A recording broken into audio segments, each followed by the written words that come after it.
Assalamualaikum warahmatullahi wabarakatuh. Oke teman-teman, kembali lagi bersama saya Januar Safari di channel saya Water Transfer Printing Kaltim Indonesia. Oke teman-teman semua, channel ini sengaja dibuat untuk kalian semua yang selalu mencari tutorial proses carbon water transfer printing dan pengecatan kendaraan bermotor. Jika kalian suka dengan video saya, kalian bisa dukung saya dengan klik subscribe dan aktifkan juga lonceng notifikasinya.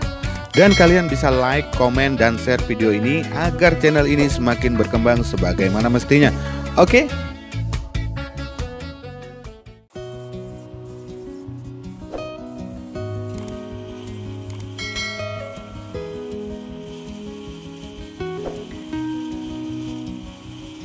Oke teman-teman semua, selamat datang, selamat berjumpa kembali di video saya yang terbaru.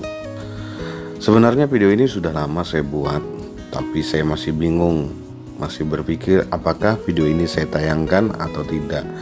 Karena di motor ini saya sudah pernah melakukan proses pengecatannya, yang dimana garapan itu sudah usianya 1 tahun yang lalu. Di video saya yang sebelumnya, ini motor sudah saya garap dengan warna yang sama. Jadi ini ceritanya diperbaiki. Setelah saya pikir panjang, dan pada akhirnya saya pun harus menayangkannya karena sayang kan, sudah direkam tapi tidak diedit, mubazir. Jadi saya pilih untuk saya tayangkan biar teman-teman punya tontonan. Oke teman-teman, jadi di sini saya melakukan proses pengecatan awalnya ini menggunakan cat NC sebelum saya melakukan proses pengecatan intinya, yaitu menggunakan cat PU. Nah, untuk cat NC-nya sendiri ini saya gunakan Penta Super Gloss untuk sebagai dasaran sebelum saya menaikkan cat intinya nanti, kira-kira seperti itu. Jadi untuk perbandingannya sendiri, cat NC-nya ini 1:1,5.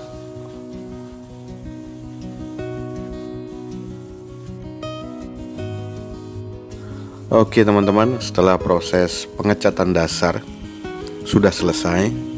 Jadi ini setelah jeda 30 menit, kita langsung naikkan ke proses pengecatan cat PU.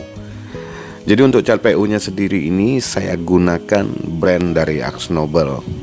Saya rasa teman-teman sudah tahu kan kalau saya gunakan AkzoNobel itu apa-apa saja, termasuk cat, bahkan bahan finishing. Oke, di sini untuk campuran dari atau mix dari cat ini sendiri, itu mixnya tidak sampai 1:1, cuma 1:3/4 dari ukuran 1. Karena rata-rata cat oplosan ini dari brand AkzoNobel ini tidak terlalu kental, tapi pigmen dari cat ini sangat cepat sekali menutup. Untuk 1 lapis saja dia sudah nutup luar biasa sekali. Tapi karena saya punya prosedur, jadi ya tetap saya beri 2 lapis. Kenapa harus 2 lapis? Ya saya ingin juga menghasilkan warna yang lebih padat. Karena kalau saya beri 1 lapis, walaupun warnanya sudah terlihat padat, saya masih merasa ragu dengan kepadatannya, maka saya tambah lagi selapis biar saya lebih yakin, kira-kira seperti itu.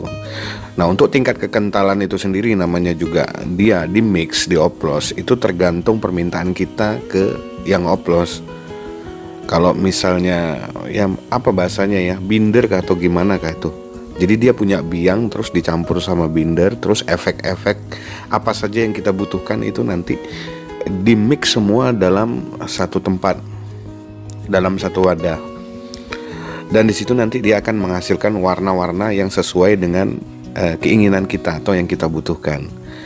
Jadi keunggulannya kalau kita ngoplos seperti itu, jadi kita bisa atur semuanya di situ, mau metalik yang seperti apa, besarnya seperti apa, kecilnya seperti apa, dan rapatnya seperti apa, itu kita yang atur semua sesuai permintaan. Oke teman-teman semua, jadi proses pengecatan yang kedua itu saya gunakan cat PU.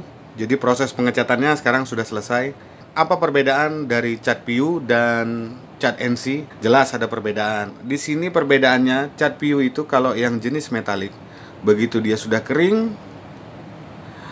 maka akan menghasilkan warna yang ngedoff. Kalau NC dia mengkilat. Nah, di sini ada satu item yang tidak saya cat. Untuk cat PU, metalik yang dihasilkan itu bisa kita atur.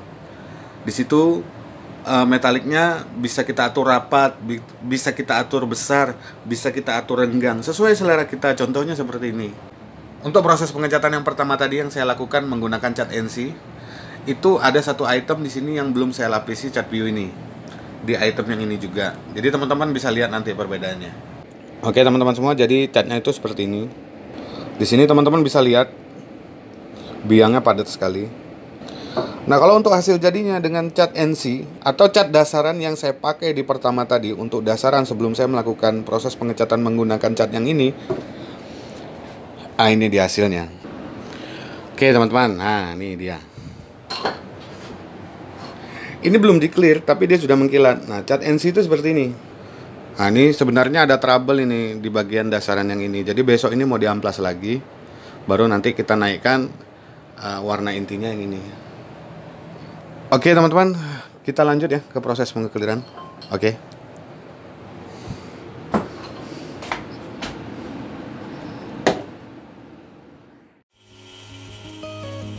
Oke teman-teman semua, setelah proses pengecatan tadi selesai untuk cat PU-nya, sekarang kita masuk ke proses pengekliran. Jadi barangnya ini sudah saya jedakan selama 1 jam. Tergantung mood saya. Apabila ini kan saya melakukan proses pengeklirannya ini kan di malam hari, jadi di hari yang sama, jadi tergantung mood saya. Kalau saya misalnya kecapean, jadi istirahat sebentar 1 jam, kadang setengah jam, baru saya lakukan tahap selanjutnya, terutama di pengekliran ini. Untuk clearnya ini sendiri saya gunakan Siken HS. Untuk perbandingannya itu saya gunakan 2:1:1, 2 clear, 1 hardener, 1 thinner. Thinnernya wajib kita pakai thinner PU minimal, atau kalau mau bagus lagi ya pakai thinner Sikennya. Kata mereka sih yang pernah coba, bagus pakai thinner Sikennya. Tapi karena saya terbiasa menggunakan thinner PU yang biasa saya beli, dan saya tidak pernah mengalami trouble dengan thinner yang saya beli, jadi saya terbiasa menggunakan apa yang saya pakai. Jadi apa yang saya percaya itu yang saya pakai. Untuk pengaplikasian clearnya ini saya aplikasikan sebanyak 2 lapis dengan jeda 30 menit per lapisnya. Tapi di video ini saya hanya menampilkan lapisan pertama biar videonya tidak terlalu panjang. Yang penting teman-teman mengerti apa yang saya maksud, oke? Oke teman-teman semua, setelah semua proses selesai, jadi hasilnya seperti ini. Dan ini tampilannya kalau di malam hari. Jadi misalnya nih, kalau yang punya motor ini, kalau dia jalan malam, tiba-tiba dia berpapasan dengan kendaraan lain, maka sorot kendaraan lain itu, sorot lampu kendaraan lain akan menyorot media ini atau motor ini, maka akan menghasilkan warna yang seperti ini yang kita lihat nanti kalau dia berkeliaran di malam hari, kalau kena sorot lampu, kira-kira seperti itu. Tapi ada yang di siang harinya saya ada tampilkan juga, tapi tidak saya pasang, tapi ada saya tampilkan.